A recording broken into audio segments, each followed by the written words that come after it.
From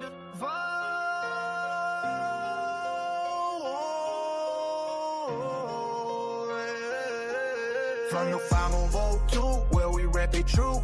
Cardinal red, black and white, that's our crew.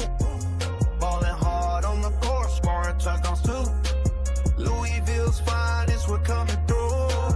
Young center pack, freedom, all memories. Gridiron legends, Cardinal legacy. From Muhammad Ali to Lamar Jackson's fleet, we put on for the city, can't you see? Made for the Ville, yeah, we built different. L's up high, keep 'em raised to the ceiling. Cardinal Nation, feel the ground shaking. Made for the Ville, history in the making. Derby City flow, southern hospitality. Slugger field the church, or we got duality. BB and who, we the real Kentucky. Cars fly together, that's our reality. From the west end to the east, Cardinal pride don't never cease. Throw your wheels up, let them know. Louisville's here to run the show. Made for the field, yeah, we built different. L's up high, keep 'em raised to the ceiling. Cardinal Nation, feel the ground shaking. Made for the Ville, history in the making.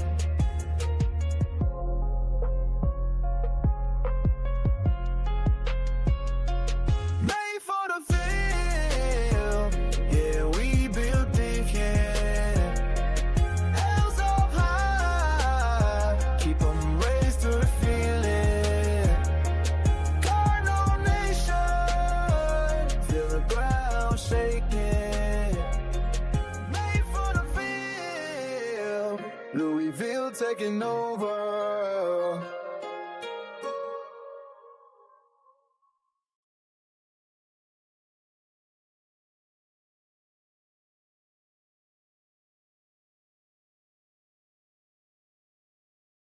Let's get set up. Let's get set up. Gather around, gather around.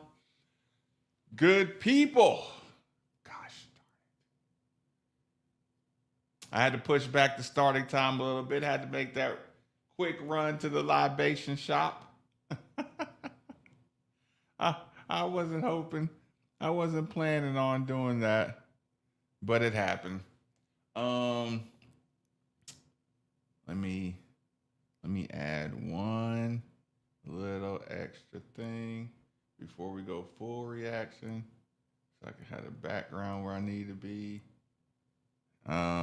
Just give me about a good 30 seconds, 30 to 50 seconds, and we'll get running.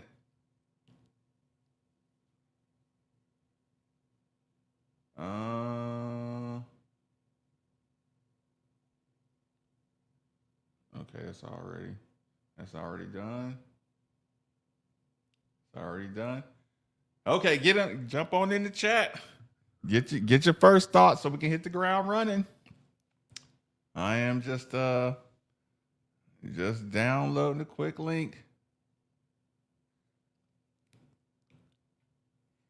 Let's go full screen, good people. 5, 4, 3, 2, and 1.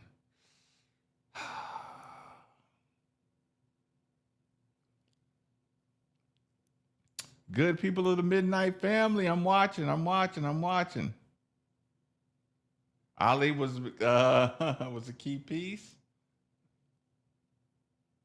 Oh, we did talk about Ali Khalifa today at the end of the show about his shooting. The one takeaway is that he found a way to hit a couple of shots, didn't he? Early on. I knew some people would get a giggle out of that. Let me know what the sound is like, good people. Let me know what the sound is like. Want to get that good. The sound is legit. My first thought, free throw contest.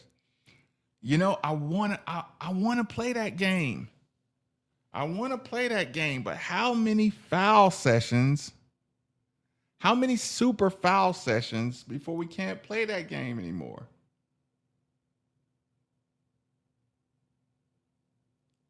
Khalifa needs to shoot more threes. That's pretty funny.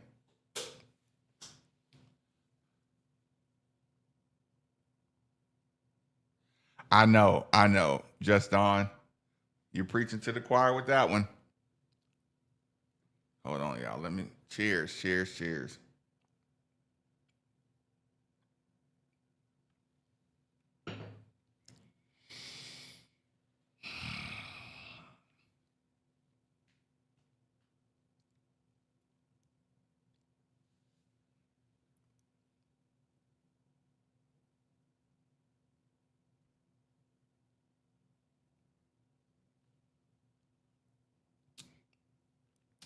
I mean, again, at some point, I can't keep getting mad about the free throws that we're giving up. I want to, trust me. When I'm in the middle of the game, I want to.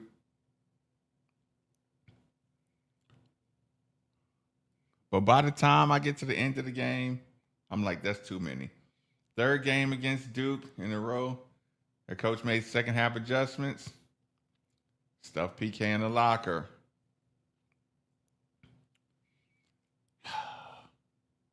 I do have the link pinned to the top. I will let some people jump in tonight if you want to be a part of the Midnight family. If you want to let your thoughts be known, feel free to jump in here. It ended going exactly how I thought it would. Money 13-22. Can I get a zone defense? Listen, I wasn't going to press for different types of defenses, but if we're not guarding like that, we're going to have to do something. Again, I think forcing guys into the screen or forcing them, away from the screen, is just something you're going to have to go to. Yeah, Jay, appreciate that. Please take a second to hit the like button. I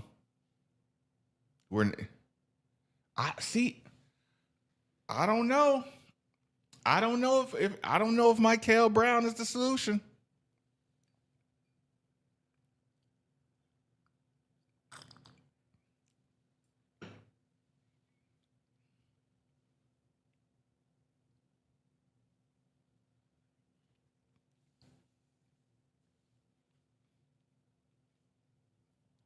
I'm not saying I disagree with you either.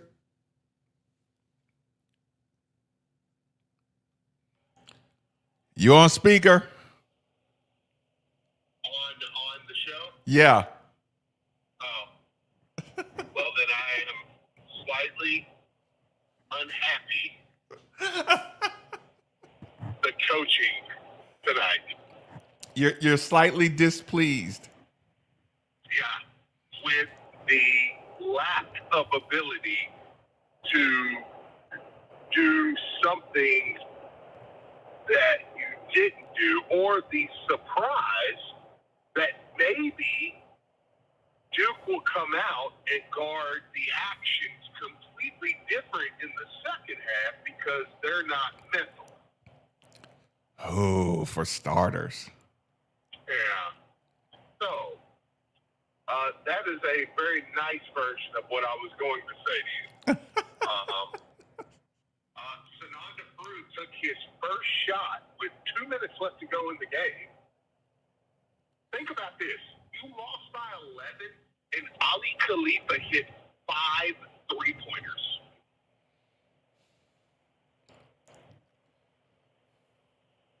You lost by 11. It wasn't that close, to be honest. No, not at all. That second half was one of the worst defensive second halves watched a Louisville team play. And don't even start on the offense, man, because they don't call anything. I mean, there's nothing. You mean sets? Do what? You mean sets? I mean, not even so much sets. They just don't get them in anything. They're just like, what are they doing? They're just pooping. I mean, it's like I hate hearing that, Steve. I know. I mean, it really was very disheartening to see. Like, okay, I'll say this, and then let's get back to the show. It was okay. At halftime, I figured Duke would come back. Like, Duke's a good team. I think we don't have Michael. We've hit some threes, but I think we're playing decent. So Duke comes back. They take the lead 54-53. I'm like, okay, Duke's probably going to win this game. But this needs to be a battle down the stretch where it's like, okay, back and forth, and then Duke just has a little too much. Boozer's awesome, you know, and you're just like, gosh, man, if we had Michael, you know, that was not what happened. I mean, like, I wish I could say we played Olay defense, but Olay defense is when, like, you're not even trying. I think they're trying to guard. And can't. Like, it's really bad. Like, we might be in some real trouble here. Like, it's like, dude. I mean, it's very concerning. I mean, I'm not like, oh, we're done for sure, but man. It's really concerning. So is it the staying or is this the whole defensive scheme? No, I think it's a little bit of both. But I mean, I think it's just like we can't guard anybody. I mean, any guards like that Duke. That blew me away. I mean, we just couldn't stay in front of them. And it's like if you can't stay in front of Duke's guards, you're in trouble. Are we getting pushed off a lot? Oh, yeah. Well, I mean, listen, the officiating was god-awful. But you strip that from me when they outscore you 40-26 in the paint. Yep. That means they're just living by the rim, dude. I mean, it's legit concerning, man. I'm like, whew. All right, Pat. Like, oh man, you might want to listen. I'll say this. I'm not saying I'm wanting fired or anything, but like, he's probably going to have to make some staff changes, like in the offseason. Like, hey, man, you might just need to surround yourself with a couple different people. Mm-hmm. You know what I mean? Like, I'm not saying anybody in particular needs to be fired or anything like that, but like, you need some different voices in the room because, you know. So I don't know. Anyways, that's a much nicer version. Because when you picked up the phone, I almost screamed, "Dog, blank, coach." I was very. You were going to get a much angrier version of Steve Rumage. So I thought that for me, I needed it. I thought that might be the case. That's why I started with the opening of your own speaker. All right, man. All right. You on your way home? Yeah, I took my oldest son with me. We sat in the DraftKings suite. It was fantastic. And it's just like, and then you just get that poop soup. Like, thanks. Yeah, it's just a shit sandwich. Like, awesome. Yeah. This could have been a great night. Yeah, man, this was awesome. With that being said, our O-line's going to be awesome. Like the whole offensive line is going to be incredible. Are we already moving on to spring ball talk? Oh, dude, don't blame me. Blame Jeff a tight end while I'm on the phone. Goodness gracious. All right. Have a good show. Later. Later.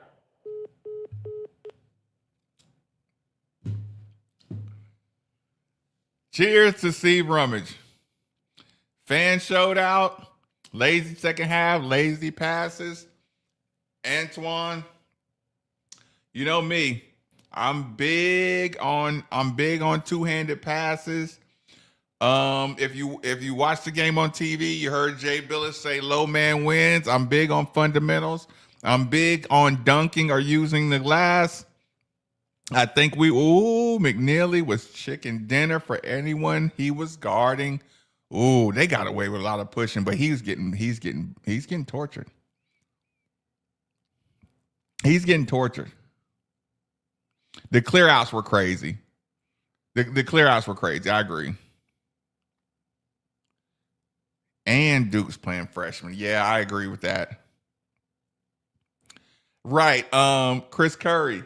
I'm like, are we not doing post? Are we not pinning guys in post position?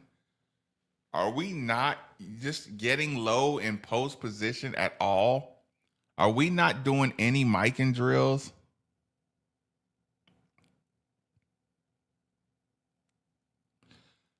We're up 10 with all those threes. Jazz, call out in what way?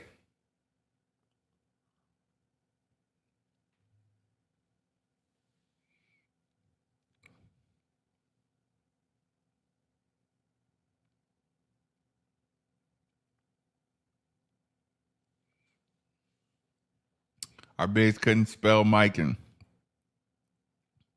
Kobe Rogers offers nothing offensively. I think Kobe could. I feel like Kobe Rogers could. I think he's one of the only people that can get into the paint. That can really get into the paint. Jared, you got to elaborate.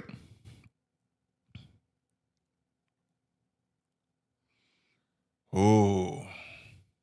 Are we going to get something out of Pryor?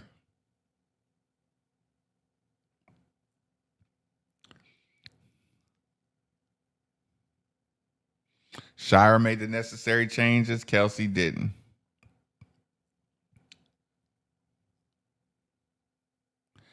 Yeah, the Jay Billis quote when he was sliding and traveling and then started dribbling again. Yeah, I know.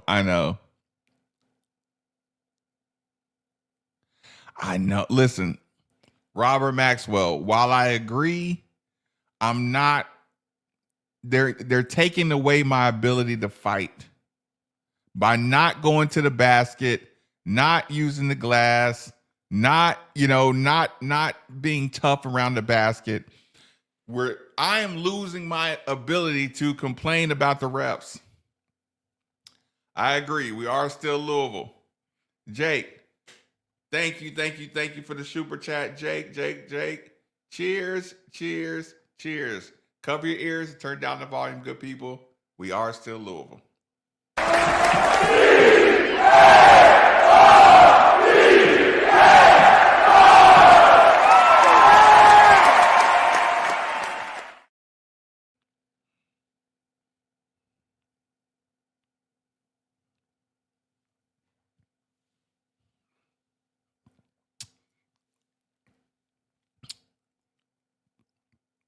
Do we have the lovely lady Lauren in the building, keeping these YouTube streets safe? I haven't seen her in here.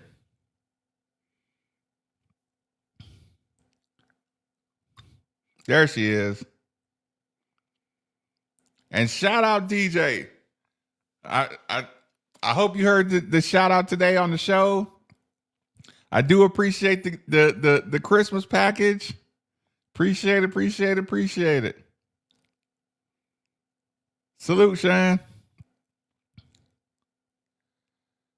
That hoping Pryor will get better. Ship has sailed. Okay. What did you think about Kenai Roots? Really? Was traffic bad leaving the Yum? Kentucky and a pump sales. Salute, salute, salute.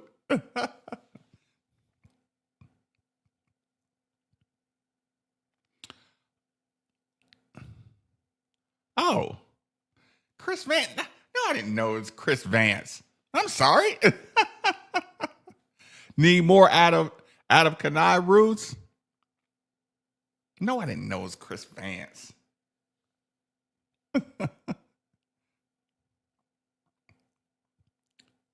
Oh, Roots is VJ King. Give it up 5. No. He has much more fire than VJ King, I believe. Not enough minutes for Roots. I mean, he had some aggressive plays early.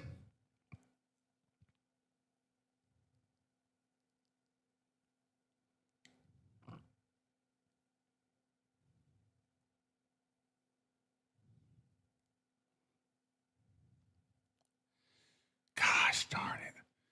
I expected Kanai Roos to hit a lot more of those open 3-pointers. I did. But he's leaning. He's leaning on shots. Our fundamentals on our shots are really, really frustrating. He should never be drifting on a 3-pointer.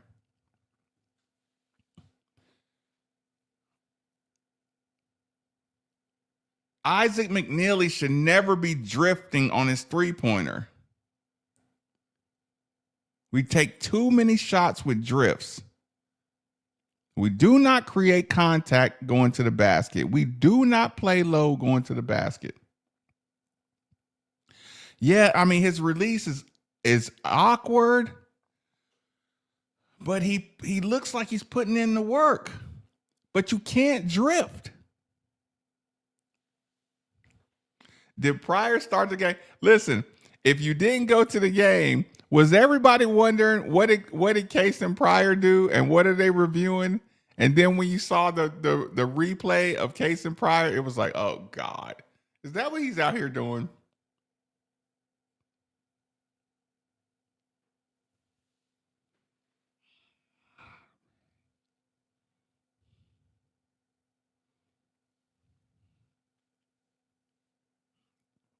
T Rizzle, how much do you think Michael Brown? Give me a percentage of what do you think Michael Brown would change.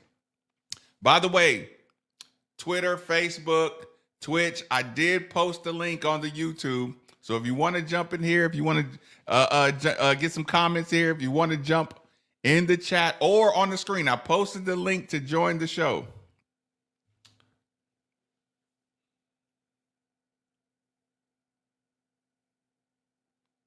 Still waiting on Kelsey. Okay. Got to get Kelsey in here.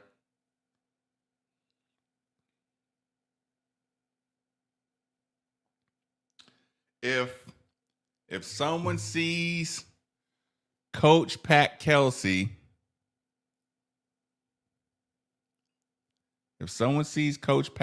presser, you can either just let me know it's running, or send me the link and I'll jump to it, so we can hear what he has to say legitimately. Also,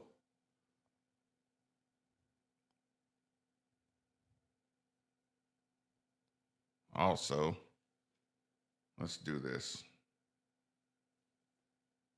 Let's check and see if there's any quick 93.9 response. It's okay to reach out for help. Okay. It's commercial.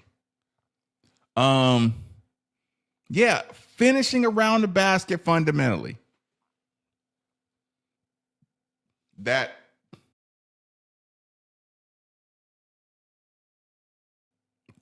Kanai Roos had a chance to get a bucket early. If he goes up either to dunk it or use the glass, I think he gets an easy basket early.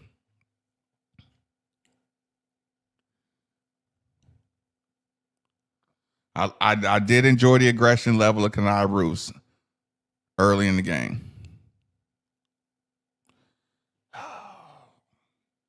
See, and that's another problem. I don't think the Duke team is that good, but I think their fundamentals, I think they play with good fundamentals. I think that matter.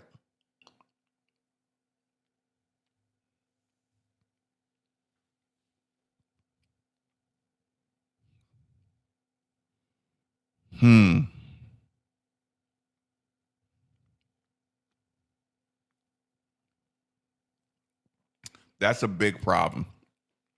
Because again, I can't complain about the officiating if we avoid contact. We do not play through contact. We do not get low. We do not play through contact. I can't complain. I can complain about the officiating, but I can't blame any officiating. Duke never looked uncomfortable. I agree.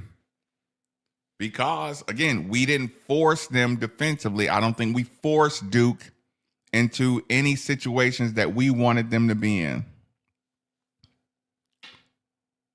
I agree. They looked very comfortable for the majority of the game. Great atmosphere. It's looked good. It sounded good.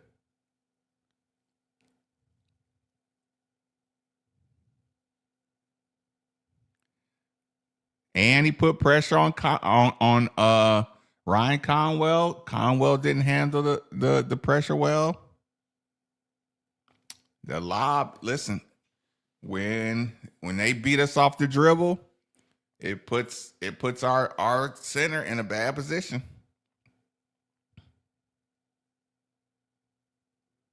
Killing again. You can't stay. I'm just gonna keep on saying it. I'm gonna keep on saying it. It's gonna get frustrating. I can say it's a know your personnel thing. Listen, I could even try to give the coach an excuse and say, hey, you're gonna have to be able to guard people one-on-one.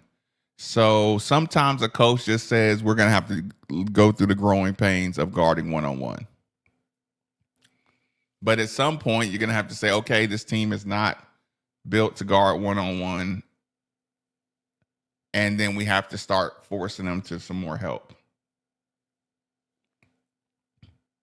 I saw Miss Chucky.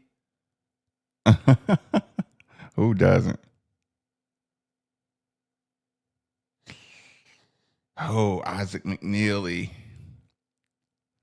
In our big games, he's giving up a lot of buckets, and he's not getting his shot off.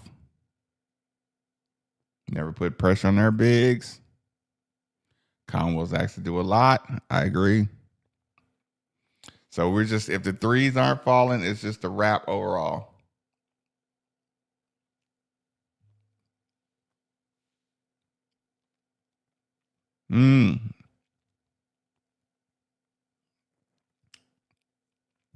I'm gonna catch up, and then I'm gonna jump to you, Tino.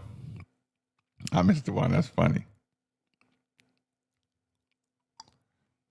Half-court offense. Trying to play his best center.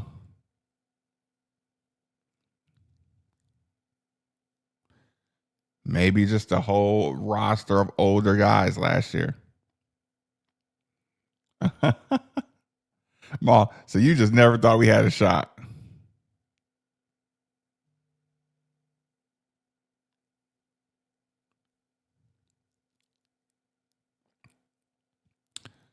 Ooh.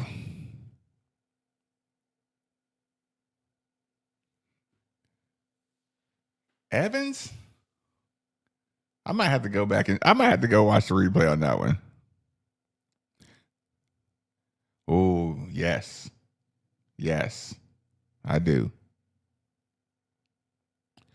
Yeah, I mean, it's not just the stance. It's like I said, they're giving good.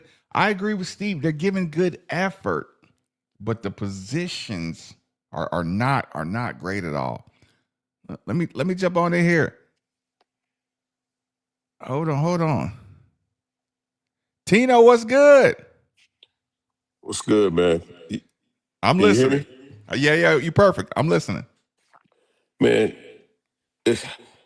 just like we talked about, man, the posture wasn't low enough. You know, for Sonata, like I knew Boozer would get his, and I knew he would go off. Like, you know what I mean? But I didn't think Sonata would be as like disturbed by it. Like he didn't have nothing meant for us, man. He didn't offer nothing. I looked at the stats, man, and I think he had 2 points and 4 rebounds. Was it true what Steve said? Like he took his first shot with like a few minutes left to go in the game? Wait, you froze. Hold on.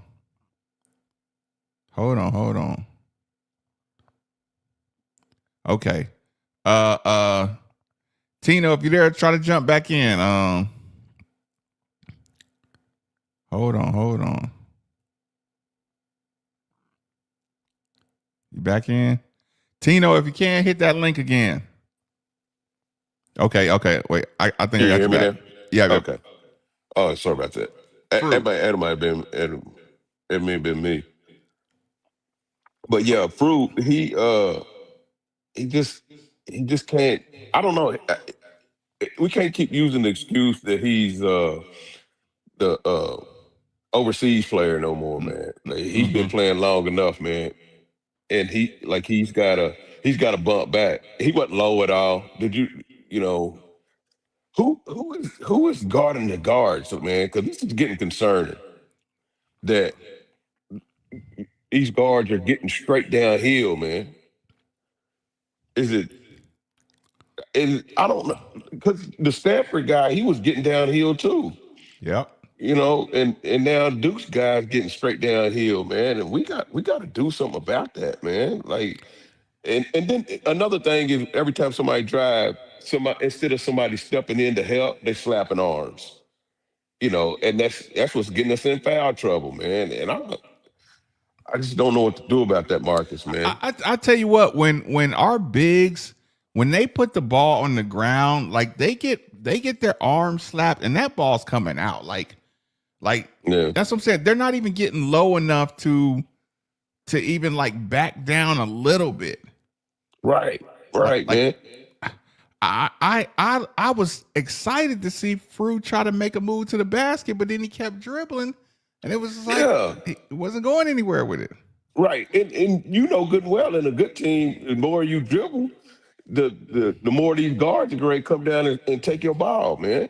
And it's frustrating, man. And of course, I said it earlier, man. The Kanai, he's got to come on, man. He only got 12 minutes, man. And I mean, you know me, man. He only got 12 minutes, man. I think he needs about 19. Is that too much to ask for? Was this was a game that Kanai showed he came to play?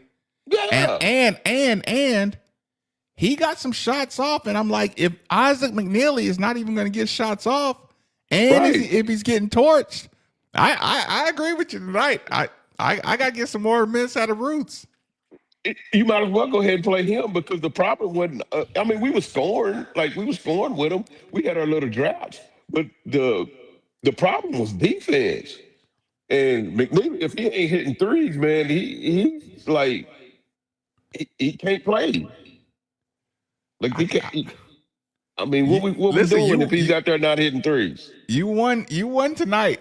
Yeah. With Roots. Yeah. Yep. Okay, any shout out? Oh, I'm listening. Sorry about that. No, he played good defense, man, and like he had a couple good moves. You know what I'm saying, down low.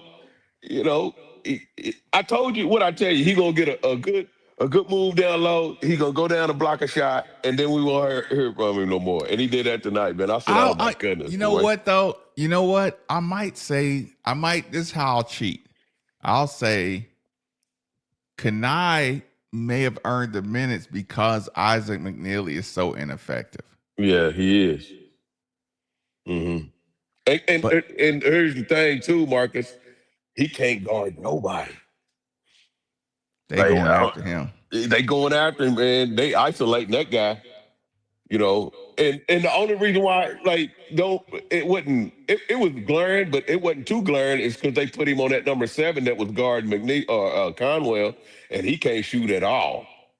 You know, he could back off in, but even if he's playing off, man, he's not digging out the paint or he's not getting no rebounds. He's not banging nobody down low. Like, Okay, do you think Kanai just has a too short of a leash?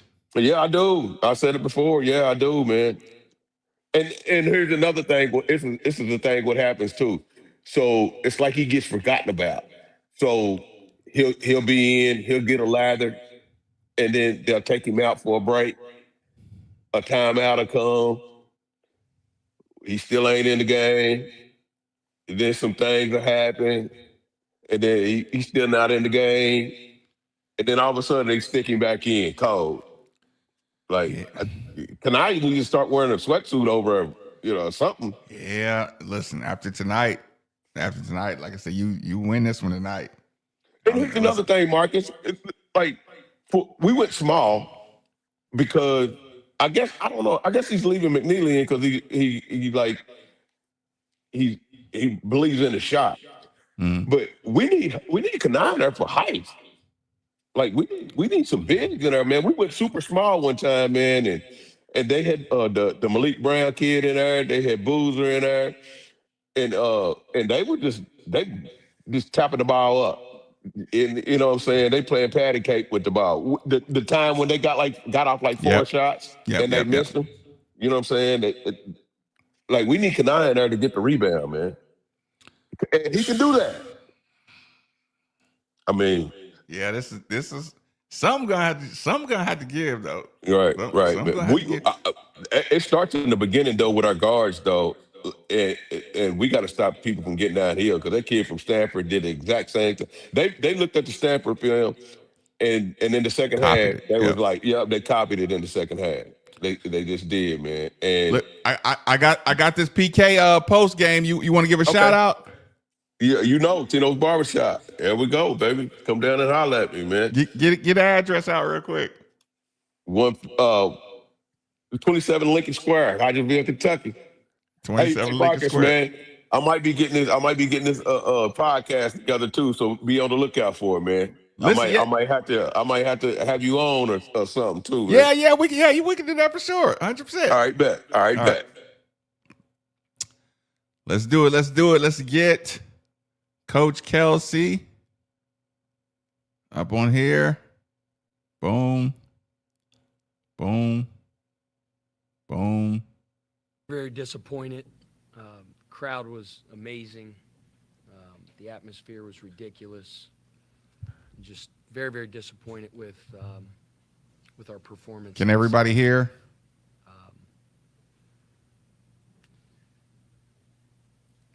Defense, they shot 70% from the field. Everything was at the rim. We start fouling. Okay. Again. Weren't able to get out in transition because they were standing at the free throw line or we were taking the ball out of the net. I thought, number one, Caleb Foster was a game changer in the second half. We really, really struggled to keep him out of the paint. Obviously, so much of our focus is on number 12, and we didn't do a good job both on our one-on-one defense, and they really attacked us off the middle pick and roll, and we had to do a much better job than we did. So our guys were in the locker room. I come in and I address the team all the time, and I have my bullet points that I want to get across, and then I talk about the path forward and what's coming up over the next couple of days, because I really think this is a crucial point of our season. It's as much adversity as we faced since we came together on June 5th. The cohesiveness of our team, not splintering, sticking together. I think he's talking a little lower. And having a couple great days of preparation. So really, really important couple days. As I began to address the team, Javon Hadley, Ryan Conwell, Kobe Rogers, I could go on.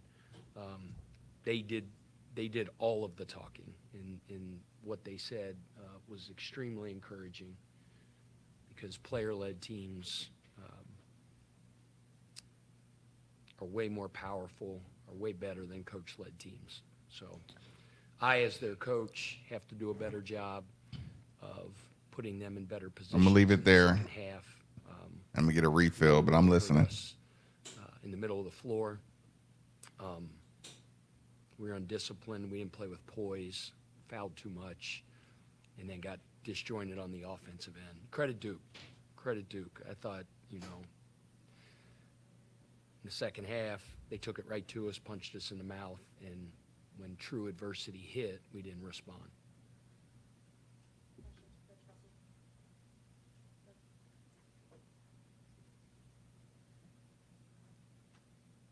Yeah, I guess what kind of changes could you have made on the? Yeah, we just on the had to do a offensive better end? job, like in the middle pick and roll. We handled it very, very well in the first half. They weren't near as aggressive attacking. So much of our focus was, was on number 12, was on Boozer, and Caleb Foster really, really just put his head down and got in the paint. He's a really good player, but we got to do a better job of keeping him out of the paint, both in one-on-one defense and out of the pick and roll. So we'll be better. And obviously, we learned a tough lesson in front of 20,000 people or whatever the heck the attendance was. It's a tough lesson to learn, and I'm very, very disappointed because this could have been a great, great night, especially after how the first half went. So we got to respond better, and we will.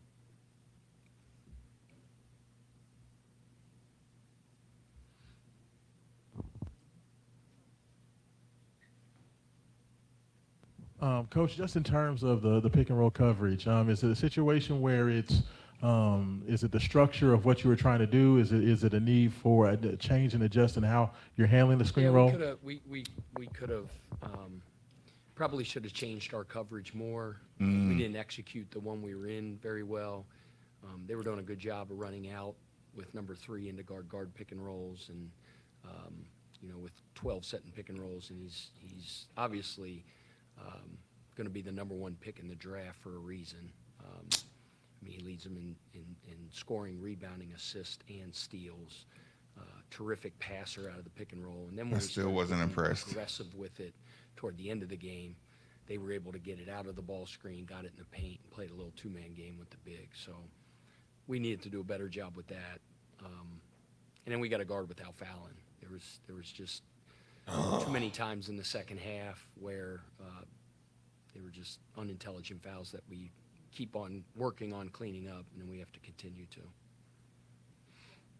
Pat, obviously you guys are going to shoot threes. How do you kind of balance a second half where, you made 10 in the first, but in terms of still trying to attack and get to the rim and get maybe good kickouts or something like that, good 3 points? Yeah. Our offense wasn't good enough in the second half either. We weren't able to get in a rhythm. Our screening actions weren't. In the first half we were phenomenal in our screening stuff. Like, they were doing a good job of trying to top block our guys. We were getting in multiple screening actions, screening physically, create and raise a light for our shooters. We're really, really in a rhythm. And you credit Duke in the second half, we weren't able to do that.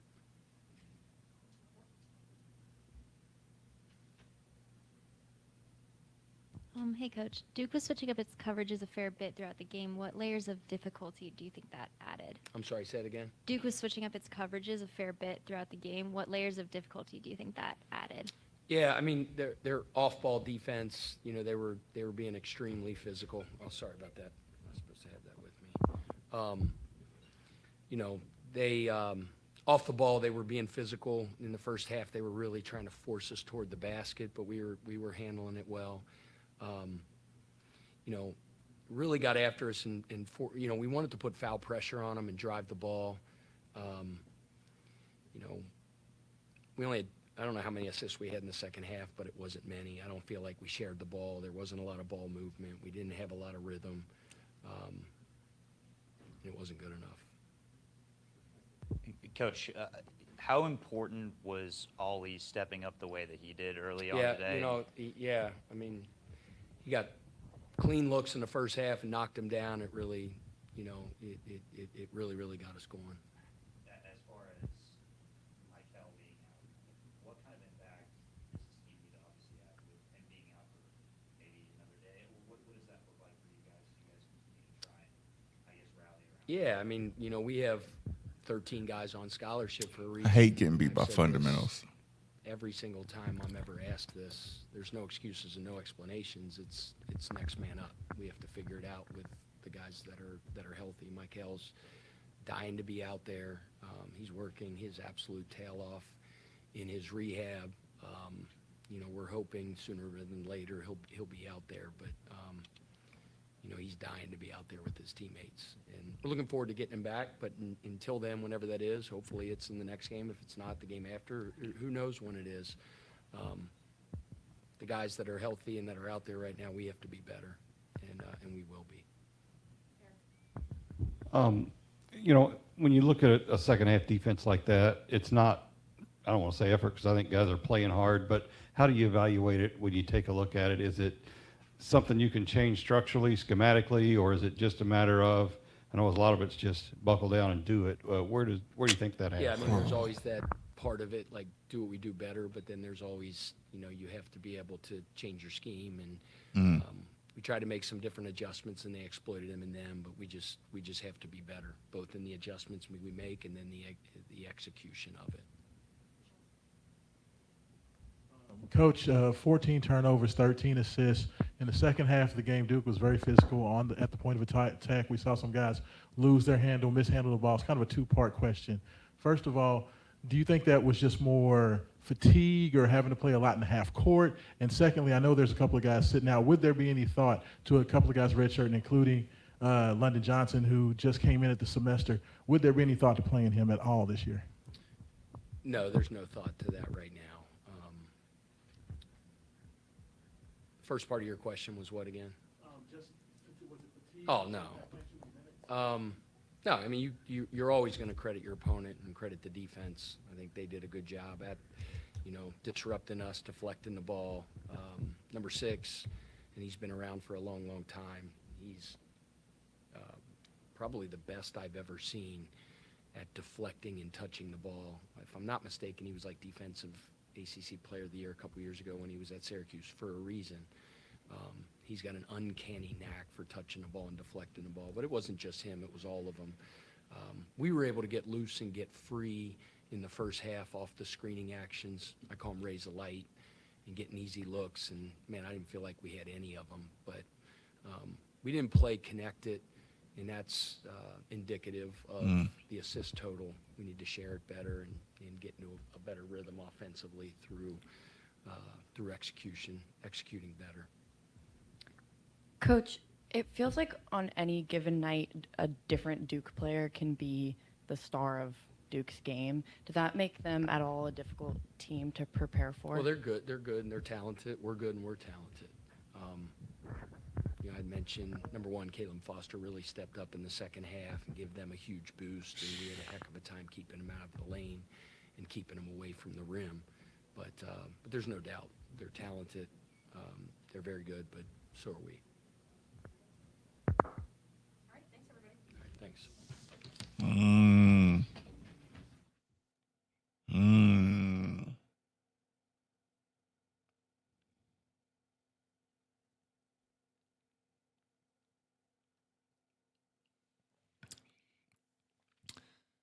Reactions. Coach Kelsey did acknowledge we may have to adjust schemes. I don't like when we don't do the little things right. I don't like one-handed, left-handed passes. I don't like my bigs not sitting down in the paint and sealing a man off. I don't like it. I don't like when we don't either dunk or use the glass. I really hate it. And every day I age. Every time we don't either dunk or use the glass, I age an extra day. Every single time we don't do a one-handed left-hand pass, I age probably 6 hours. Right? On defense, every time we just get in front of a guy and start reaching at the three-point line, and Boozer had the ball 2 hands right here, and Javon Hadley just started reaching in his bread basket. You can't guard anybody reaching like that. We already foul way too much. You may get 1 out of 5 of those, but you're going to get 5 to 1 fouls reaching in somebody's bread basket like that.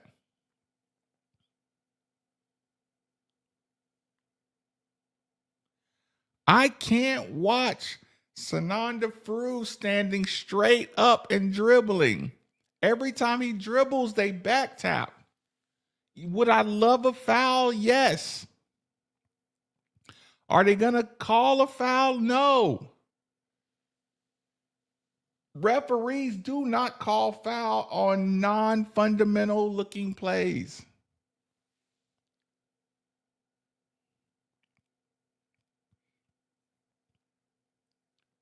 We don't value the basketball. I see you, Andrew. I think we value it, but our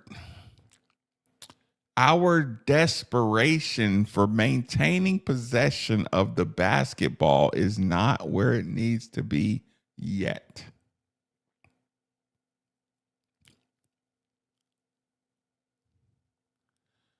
We get the ball deflected way too easily. And like I said, it's not a bash session. But if you're watching it, you're like, where's my good old get low in your stance on offense, defensive posture? Where is triple threat position? Why do you think Duke looks so stronger? On every physical play, they look stronger. That strength comes from fundamentals.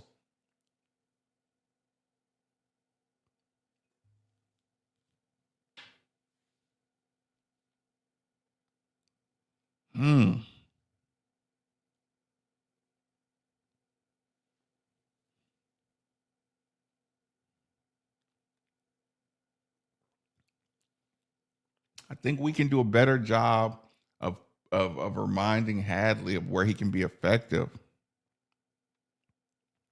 I hate step back threes. I hate step back threes. That might be my problem though.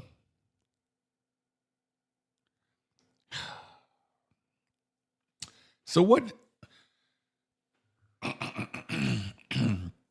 are we going to do with the Michael Brown situation? Have we gotten to the place where it's just, if he plays, great. If not, it is what it is. Are you basing your season and your record based on if Michael Brown's going to play?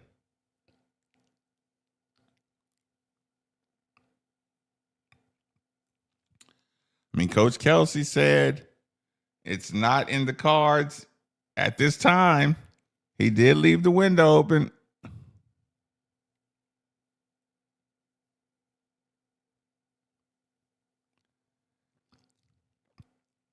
Gary Crump, did you go to the game? Yeah, but that's my problem. If the threes aren't falling and you drive to the basket, your fundamental jump stopping in the lane creates contact. But if you haven't been really practicing it,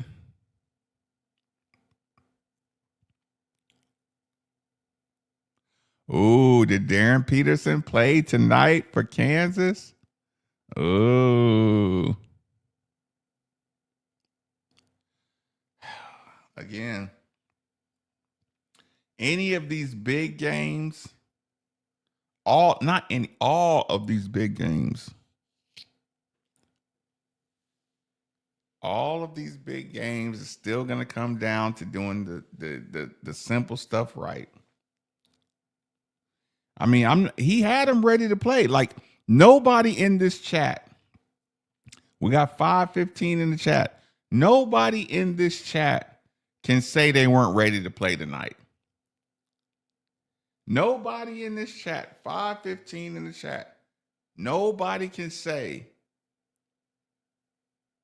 they weren't ready to play tonight.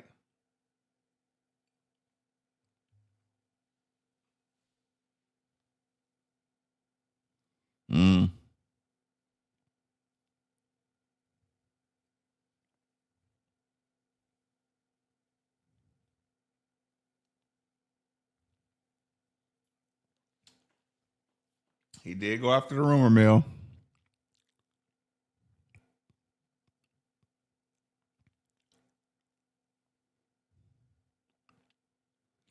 Okay, but is the ACC going to get credit?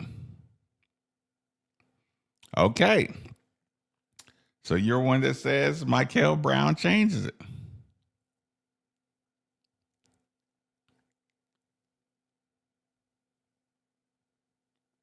Okay. I hate that everybody that went to the game has the same response. Kansas down 9 and he's playing.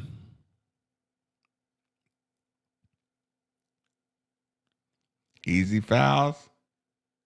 Gameplay. I mean, we had their big man in foul trouble instantly, but we didn't go after him. We didn't go after him the same way. Oh, is Kathy turning up? Gosh darn it.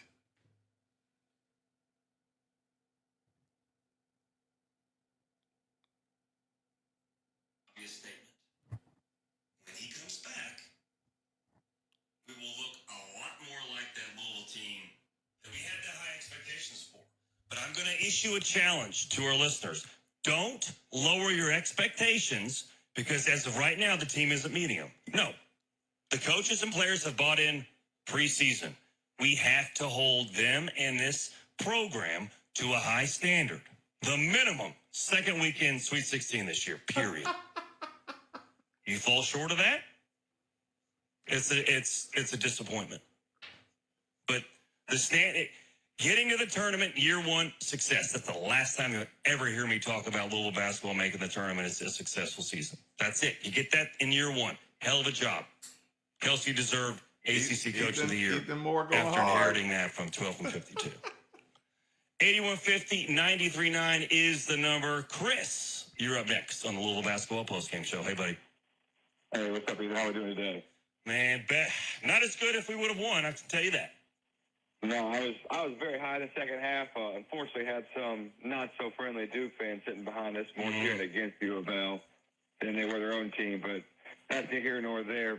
I'm not going to lie, you just blew my mind with two different stats. Number one, it felt like it, but them shooting 70% in the second half is unfathomable. I don't think I've ever, as a fan, Chris, like I've ever had that happen.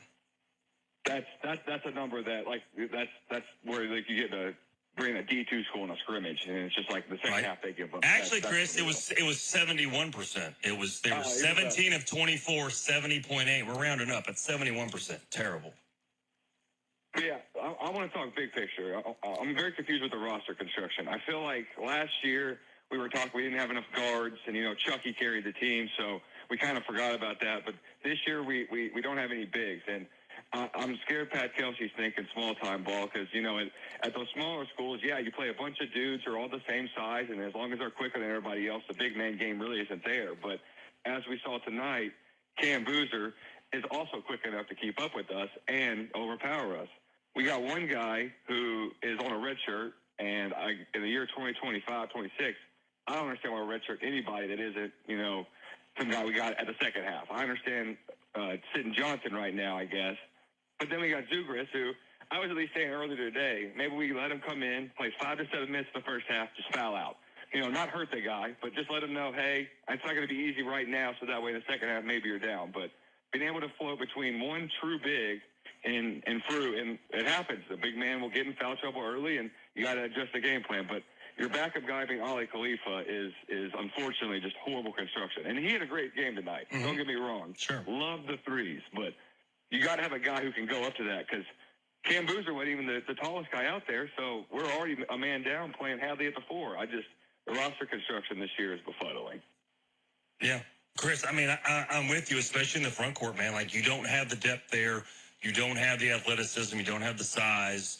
And perhaps, again, maybe that's a learning curve. As frustrating as it would be in year 2 for Pat Kelsey, but hey, man, you got to have more people in that front line. You're going to have more depth. You have to have a talented big man, like Duke does across the board, like Arkansas, like Tennessee. You're going to have taller front court guys. I love Javon Hadley, but it's not a recipe for success if he has to check Boozer.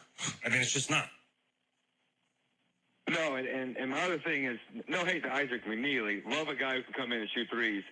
Definitely way more athletic than your average just point and gun shooter, but what is his obsession with him? He pulled Kenai Roos so early, I feel like right at the second half. I don't know if you saw, he's up the tunnel. Michael Brown had to get off the bench to go check him. And McNeely just getting beat every play. It felt like they were running offenses just to run right past him. I mean, I know they were also more later than the game running past Conwell. Jordan. I haven't checked the Everyone's stats, a but pro I think he coach. played 35 minutes. But I just don't understand the obsession with McNeely. If shots aren't falling, that's not his game. Right. And they're just attacking the least athletic guy we have on the floor at times, and there's no adjustments. And it may work elsewhere. I love Pat Kelsey for last year. I sat through probably 95% of the Kenny Payne games with season tickets. So I'm not going to turn down last year. But this is the University of Louisville. Like you said, the standard's the standard. We're not going to talk about making the tournament. He needs to figure out how to coach big boy basketball and do it quick. And maybe it's getting rid of some of the guys on the end of the bench. I know he brought every guy back from his other jobs, which is great for continuity, but at some point, somebody's going to have to tell him this is what we do at this level. Well, yeah, I don't disagree, Chris. I appreciate the phone call, man. Yeah, sorry you had to sit behind some annoying Duke fans as well. That's never any fun, when you're first half, sure. Second half, sucks when you're home when your team doesn't have your back and step up for you. A couple of texts before we go back to the phone line. Tell coach it's okay to shoot 12 to 15 jump shots. How many times are there wide open mid-range jumpers? That's one of the things in his offense, though. He wants 3-pointers or like 5 feet from the basket. He doesn't like mid-range jump shots. But and I get that from a philosophy. But to Chris's point with Isaac McNeely, I love McNeely as well. But if you're getting torched off the dribble, either switch up your defenses or you're going to have to pull them. Don't overcomplicate this. Don't be too stubborn to adjust when you have to. You might not want to, but you're going to have to. This is a trend. It won't matter against Boston College, but you damn sure better be on point against Virginia because that is a really good team. And again, we are expecting this team to protect its home court. A lot of other games left to play on this slate. They butchered Isaac. 8150 93.9 is the number. When somebody jumps off, you can jump in. Jerry is up next on your Louisville basketball postgame show. Hey, Jerry. It's Calvin or Kevin. Calvin. Yeah, I agree with that. Calvin, sorry, Jerry. Calvin, what's up, man? You can work on it. Okay, can you hear me? Yes, sir. Calvin, you there? Hold on. Yeah, can you hear me? Yes, sir. Hey, listen, I was listening to him, and I was listening to Pat Kelsey, and what's his name, Albano, and the post-game show, and I could pretty much, the YouTube channel is made for the Ville. He said before he got to the locker room, they was already coaching themselves and telling, won't they tell each other to play defense? Man, they so lazy, dude.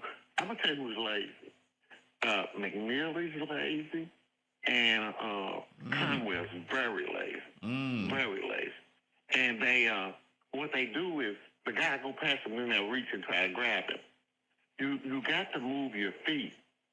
If the guy is left-handed, you make him go right. If he's right-handed, you make him go left. You know, and it's just defense. It takes a lot of heart, man. And them guys don't care nothing about. They don't care nothing about but You one gotta force thing, them to their weaknesses, and that's shooting threes.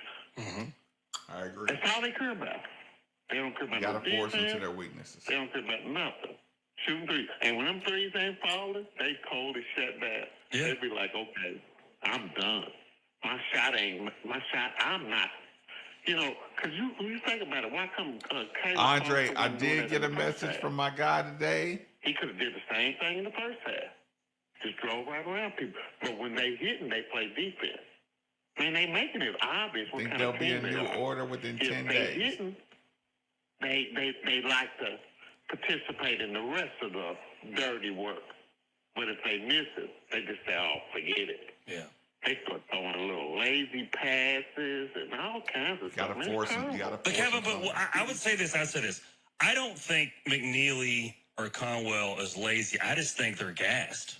And they don't have that lateral quickness. They simply don't have the lateral quickness, and that's why we're imploring Kelsey to implement a zone from time to time. Save you from foul trouble. Because I had that. Y'all clear? Give me a years second. ago. I'm glad you said that. I'm going to start taking a look at what you said. Because, you know, we got to do something, man. You know, these little guards, that little guard for Stanford, he was just bouncing out there, man. And Drop 30 on us. You know, the way he was just bouncing out there with the ball, he was like, man, this is so easy. It's like the playground. But think about this, though.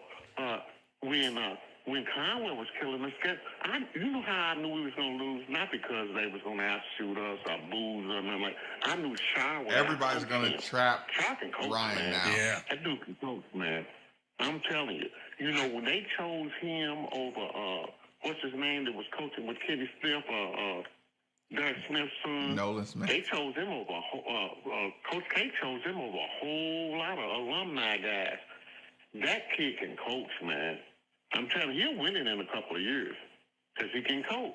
Yeah. And I knew he would out-coach him.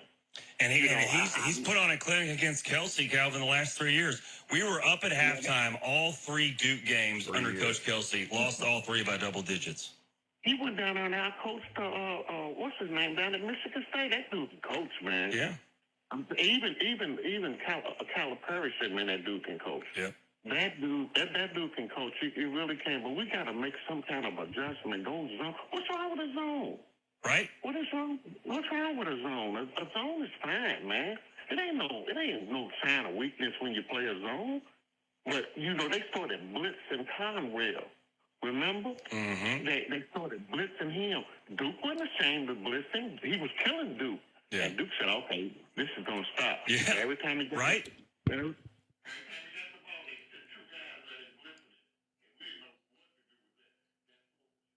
Yeah, I think fundamentals matter in something like that. Y'all clear? Fire away.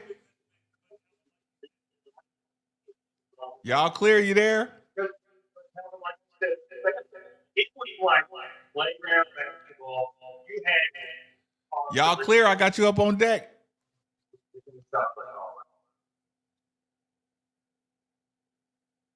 Okay. We lost y'all clear. You have to adjust defensively. You have to. You know what people make a mistake when they come to Louisville, Kenny Payne, and I think he's starting to make the mistake too. Kelsey is boy, I'm telling you, the Louisville fan base, we know basketball. We don't sing too much good basketball, man. We don't been around Denny Crum.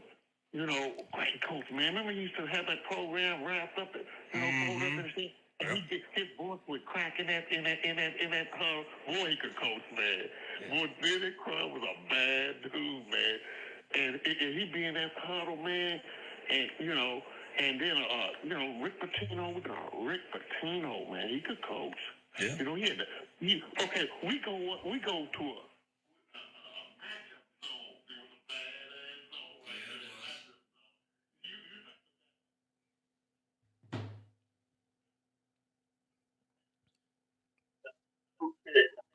Y'all clear? We got you.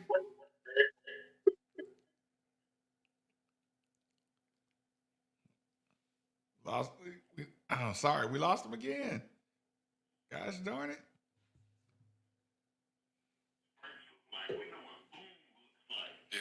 You know, You're right. Thanks, Calvin, man. I appreciate the phone call, man. We got to run. We got a full bank of calls. Tanner, is Chuck next, then Jerry? Jerry, then Chuck. Hey, Jerry, thanks for holding, man. You're up next. Okay, thanks, Ethan. Yes, getting Brown back is going to help. But I called and said it after the Tennessee game. I'll say it again tonight. Mr. D. Will on the recruiting trail last March. Okay, is the sound we got off? to recruit bigger, more physical. How's the sound good, people? We got punked again tonight. I'm sick of losing to Duke. I'm sick of seeing our guys get physically punked. Our bigs are soft. Frew is soft. He's a European big. I mean, he's our best option in the middle. I'm not denying Can y'all hear that. clear? But he's soft. Okay, Gary. And appreciate it. The other bigs, Khalifa, Pryor, and Roos, they're just like Malik Williams, man. They want to hug the three-point line and play and act like they're guards. And I'm sick of it. I'm sick of watching it. You know, it makes me want to throw up. The roster was not built to play with big boys. Nope. And I'm not buying Kelsey's rhetoric about our strength coach either. Okay, I'm not buying that he's the best in the nation. All that garbage. That's already worn thin on me. Okay. Tonight, Rodgers, you sort of stole my thunder. 20 minutes, 0 points. He doesn't even look at the rim. Okay, he turned down multiple wide open 3 looks. Doesn't even look at the rim. He should be taken out of the damn game if he's not going to think score. If he can't score, if he can't shoot the 3, then get him out. He plays scared. Roos and Pryor, 0 for 8 from the 3-point line. After tonight's game, Roos is shooting 18.9% from the damn 3-point line. Whoa. It's time to tell him, no, you don't get to shoot anymore. Pryor is shooting 25% after tonight's game. You add their 2 turnovers. You add those guys 2 turnovers. That was 10 empty possessions allowing them to shoot. Hey, Ethan, they were open for a reason because Duke wanted them to shoot the damn ball. Ooh. Okay, this team I described to all my friends over the past, 3 or 4 weeks, we're a one-trick pony. Kelsey is playing one-trick pony ball with us, and it's not going to work. It's not going to work. He's got to change or he's in trouble. I'm telling you. I listen to talk radio all the time, okay? And a lot of people are carrying on about Pope and Pope, his press conferences and talking circles and all that stuff, and they're growing tired of it real quick up there. One of the talk shows here locally presented a great question yesterday. Will either one of these guys be in place? Send me a message if you want a shirt. And I think I give Kelsey the best odds. The shirt orders are coming out in 10 days. My email is made for the bill. But here's the deal. I'm not lowering my expectations like you asked nobody to, right? You said don't lower your expectations. Because you know why I'm not lowering my expectations? Because my coach in the offseason said we were built to win a national championship this year. Amen. Yep. Okay, now, here's the deal. The ceiling for this team is the Sweet 16 at best. I don't care if we have Brown and he's playing out of his mind. We are going no further than the Sweet 16 if we can get there. Okay, one thing you're laying a lot of weight on Brown's shoulders because you got to understand he's replacing Chucky. Chucky was pretty damn good last year.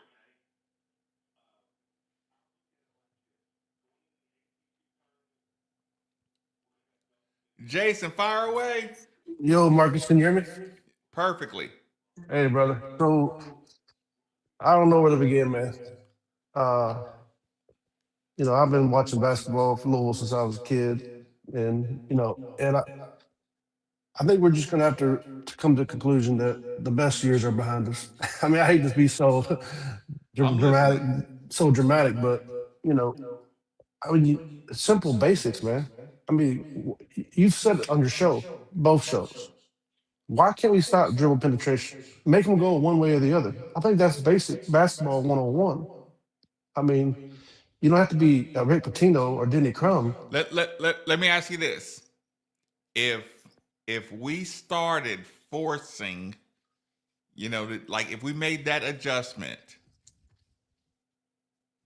How much would that improve our defense?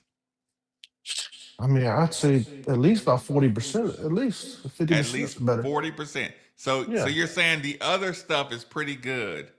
I But think we it's do. okay. But here's the thing, Martins.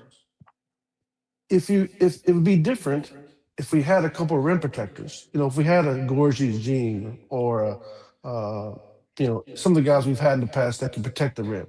Yeah. We don't have that. Not one.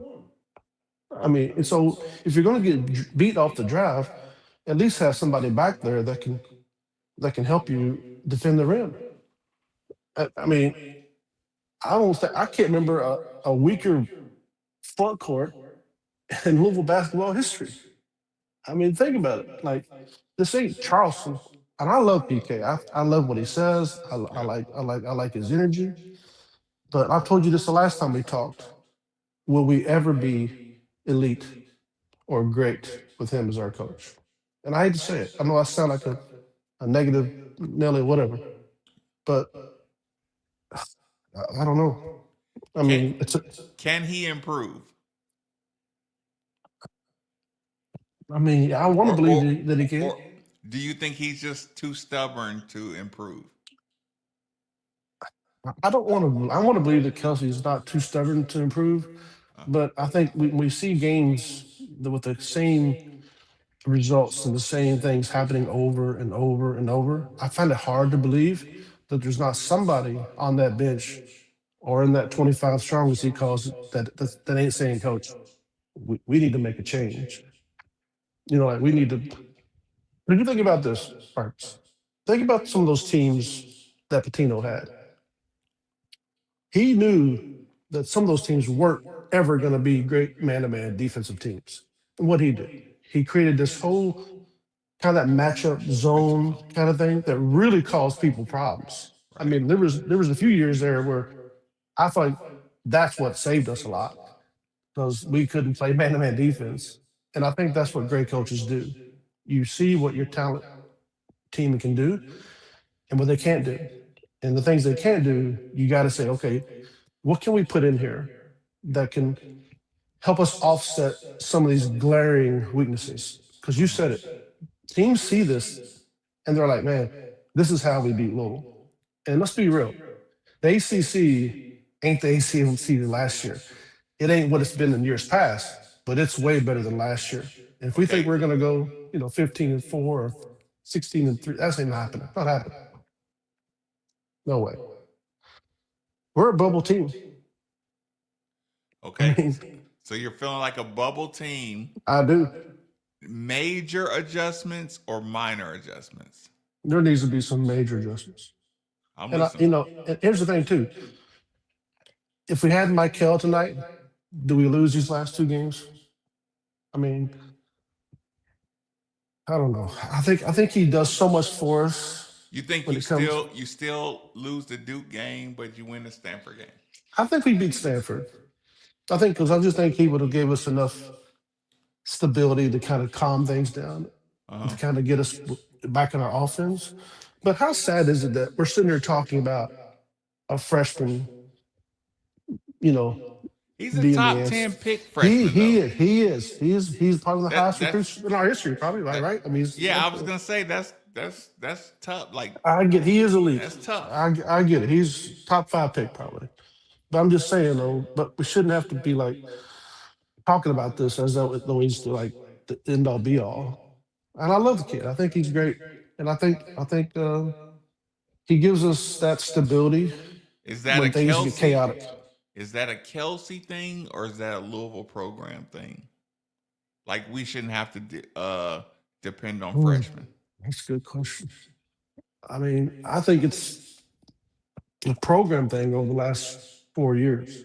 I mean, when you look at what the damage was done with, Kenny, I think it's just been, but even before that, like, think about that last year or two with Rick when all this stuff was happening and all the scandal stuff. It just seems like since, I would tell you, Marcus, I'm going to share this with you. In 2013, when we won the national title, well, when that tournament started that year, I told my wife, if Louisville wins the national title, I'm going to get a tattoo of Louisville Cardinals on me. So they won it, and I did. And ever since I got that tattoo, it's just been a curse. I swear to God, it's like it's been. I mean, I don't know what it is, man. It's just like I regret that decision. Not to regret it because I have it, because I love Lil and I always will. But I'm just saying, I feel like I put some kind of hex on us or something. I don't know, but I don't know. But defense is where we are glaringly bad. I mean, like how do you fix it? What are we 14 games in, 15 games in? Mm. You think Michael? You think Michael Brown makes us better defensively? I don't. Yeah, I don't either. That's the problem. It's frustrating, I tell you. Okay, but if you feel like you can adjust 40% by forcing, guys into it, like adjusting the defensive scheme could mean 40% better. So you're saying you can get a lot better if you adjust the defensive scheme? I think so. I mean, I think it really comes down to matchups too. I mean, I think there's, like that guard for Duke and that guard for Stanford. We made those guys look like Naismith Players of the Year. Should we be better at flopping? I think we should. I don't think we try to get enough charges. In that. For example, I feel like we don't have guys in there that are ready to take a charge or understand how to get in position to take a charge. I mean, think about how many charges have we taken this year? A lot of teams flop against us on the screens, and they get these calls. And they get the call. Do you think we should do better at flopping, or do you think we should? What do you think we should do about getting more calls? I think, I've heard you say this before too. We never, on the offensive side, give a head fake and lean into people and get an and one or a chance at an and one. Don't How many times you see? Look, don't drag me into that. I'm just saying. I've heard you say it too. It's like that. Nothing makes me angrier than pump faking and avoiding the contact. So exactly. I agree with you on that one. It's like every game it's the same thing. I mean, they were in the bonus with 13 minutes to go. Oh. I mean, you're going to get beat every night like that. I mean, I'm just telling you, especially if you're not getting fouled yourself. I mean, if you're going to foul like that, you better be getting fouled. Because, if you're not, you're just going to watch them shoot free throws all night. And that's what it is. 3 or 4 games where we're just getting screwed by the referees. Okay. Is that a us thing? Is that a coach needs to start raising some hell thing? Do you think it's the way we play defense, or the coach needs to turn up? I mean, I think it is a coaching thing to a certain degree, but it does seem like, I hate to be that fan that says, "Oh, referees are beating us," but it's pretty glaringly obvious at times. Like, look at the Stanford game. I mean, my God, that was crazy. I thought it was bad. I'm just looking for a reason, like, not to blame us, and I'm just like, we've been getting some really heavily. Like that foul they called on, who was that tonight? It was let me think. Remember the guy went up for a shot and we didn't even touch him and they called the foul. Was that Kanai? That got the and one? Yes, and that wasn't a foul at all. Yeah, I think. When Kanai Roots moved out the way, 100% moved out the way. Yeah, that was bad. That was really bad. I mean, my God, like. Okay, bro. So as a fan, if Coach Kelsey turns up and gets a tech, are you going to support him? I love to see a coach get fired. I mean, I think sometimes it makes the whole team. Fired or fired up? Fired, like getting fired up. Okay. I mean, like you played high level ball. When you see your coach get like that, it makes you like, all right, let's go. So you would have been okay with a close game, a 1 or 2 point game, and they called that foul on Kanai Ruths, you would have been okay with Coach Kelsey either getting a tech or getting thrown out. No, I don't know about if it's a close 1 or 2 point game. It was close. It was a close game when that foul happened. Yeah, but I felt like momentum was already gone. So at that point, maybe it would have given United something in us. You know what I mean? It Like was close.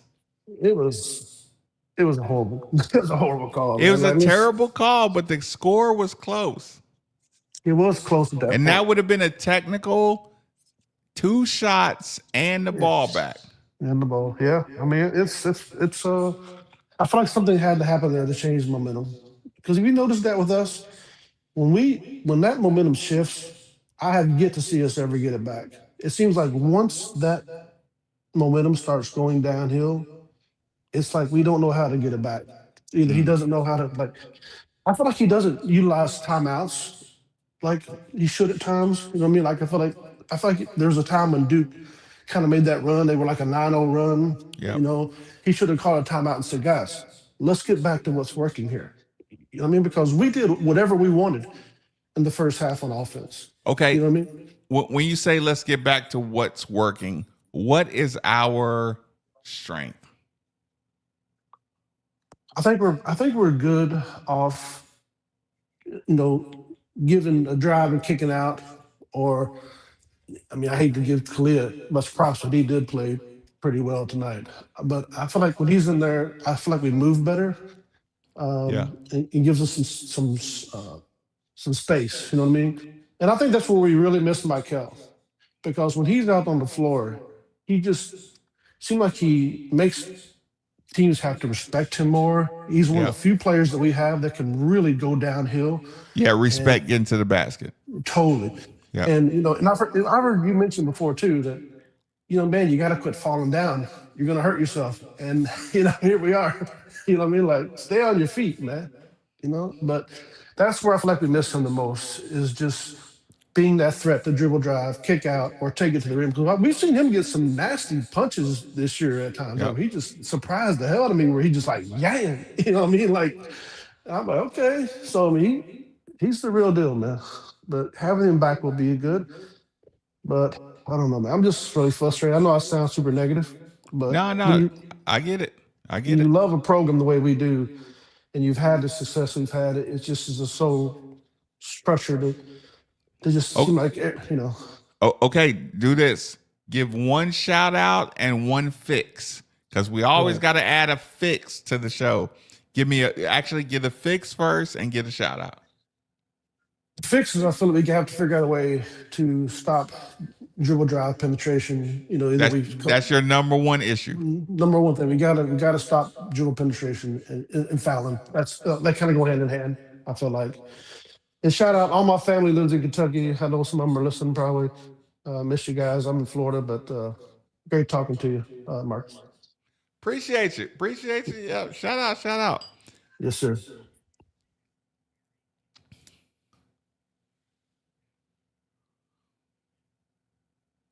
We gotta stop the dribble drive penetration. I 100% agree. If it means more help, more focus on the help, and more giving up some more 3-pointers, we gotta stop the dribble drive penetration. I agree. Oh.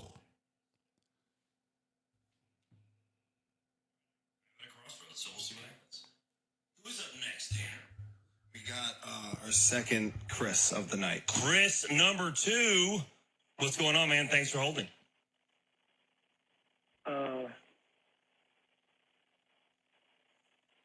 Chris? I'm gonna get my last refill.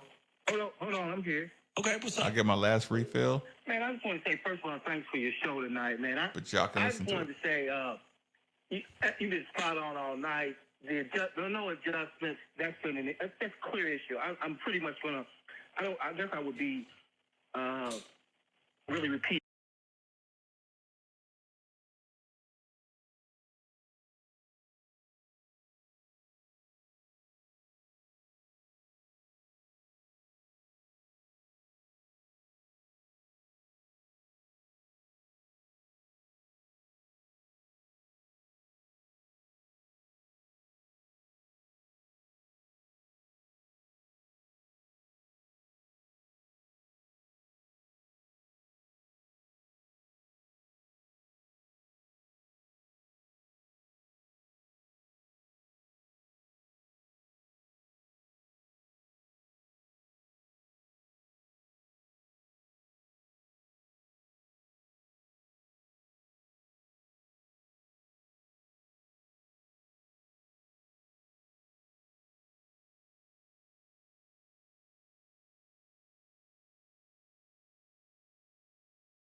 And I don't know how you get that. So I'm trying to figure out if they may have they got a little something going on there between those two guys. But man, I appreciate your show, and everything you guys do. So I'm still riding with my Cardinals, but I can't tell you, man. I was at the game. I'm frustrated. Yeah, I'm feel that. frustrated. I'm Coach Kelsey makes those adjustments that he needs to do, and just entertain some other kind of defensive concepts, man. I really do. So go Cards. Thanks, Chris, man. Appreciate it. Yeah, I'm a fan of Kanai. I really am. He's. I wish that his jumper was more consistent because, man, what a skill set that he has. If he could be a reliable three-point shooter with that combo of attacking the rim, love to see it. The doctor will be the final call tonight. What is the diagnosis? Oh, my goodness. I think the primary... Hello, Ethan, by the way. Thank you for a wonderful show. And I want to send props out to our fan base. What a smart fan base we have. And all of the comments tonight have been really great. You know, we've been talking about, with the callers, and I've been listening to, adjusting the defense. How about we just play some defense? That would be ideal. For me, that is the number one problem. Even in the first half, when the shots were falling, we had, was it a 9 or an 8-point lead going into halftime? 9. I can't remember exactly, but 9. Shots were falling. We still weren't playing defense. Yeah. We really weren't. It's just that we were moving quickly, and the ball was going in the net, and we were just moving fast up and down the court. I still didn't see much for defense. Second half, defense didn't exist. And, you know, I moved here in 93.9 the when Ville. Rick Tino started, and I'm spoiled. YouTube because channel I love made for playing the good Ville. defense, and I think you win basketball games off of playing good defense. The callers have all commented. I love the one caller who said one-trick pony. That's what our team is. Yeah. And all the other teams are totally onto it. They know if they can disrupt our shot, they're going to win the game. It's just as simple as that. Our players are out of position. That's a major problem. And, you know, I know we keep talking about Michael and, when Michael comes back, it's going to be so much better. And, you know, this is a basketball team. This is a team sport. It's never appropriate to depend on one player. And yes, he's an amazing player. I'm not going to detract from that. But when your amazing player is out, the rest of the team has to adjust and find a way to fill in the gaps. And don't tell me you couldn't have won this game because we went into the half 9 points up. So don't tell me that. It was like a completely different team. But, Doc, that's the frustrating part, too, because it was a carbon copy of both Duke games last year. They made adjustments in the second half, and we wilted. And that's the frustrating and concerning part going forward. I agree completely. And I'm not sure why. I don't know if he's being stubborn, if he thinks, you know, Coach. And I love Coach. I think he's great. I love his energy. He reads the room well for the most part. He knows what Louisville fans expect and want. But is he stubborn? I mean, okay, Ethan, you're a teacher. And even though I'm a doctor, doctors are teachers too. Coaches, I've said this before in past calls, coaches are teachers as well. Absolutely. If you have a student, Ethan, if you have a student in your classroom who is not responding to your method of teaching, and it's not because they're trying to be a jerk or they just don't care, because I truly believe these kids care. I really do. So do you keep employing the same method when you're teaching them? Do you keep ramming that down their throat, hoping that they're just going to magically turn a light switch and get it? No. You make adjustments. You can't be so stubborn that you don't make. And listen, I'm not in that locker room. I have no idea what's going on. But whatever is happening right now is not it. It's not working. And I think part of the issue, and I'm going to kind of close with this, I think part of the issue is we were sold something before this team ever even stepped on the court. Yes. Okay? And so our expectations were set very high, as they should be. This is Louisville basketball. Hell yes, we should have high expectations every year. But after what we went through with he who shall remain unnamed, and last year was such a bright light, and now we get this story of, we're going to the Final Four, and it's coming from the staff and coaches, and I think that we shouldn't lower our expectations, but I think maybe we were sold something that wasn't quite what it is. Let's see how Ethan. That's showing itself. I'm not totally sure. Let's see how Ethan dismounts from this. I'm a female, so I don't technically have these parts. But this team is giving me basketball blue balls right now. Yeah, I mean, they're not living up to the preseason hype. That's for sure. Love it. Love it. Just ended it with that, too. It really was. Okay, good people. In the morning, 10 o'clock, 93.9. The YouTube channel will be up and running. Made for the Ville is the YouTube channel. Will be up and running tomorrow morning. What else I gotta tell you? I'm gonna watch the game again. I'll be mad at our team or be mad at the referees. Either one. We'll see.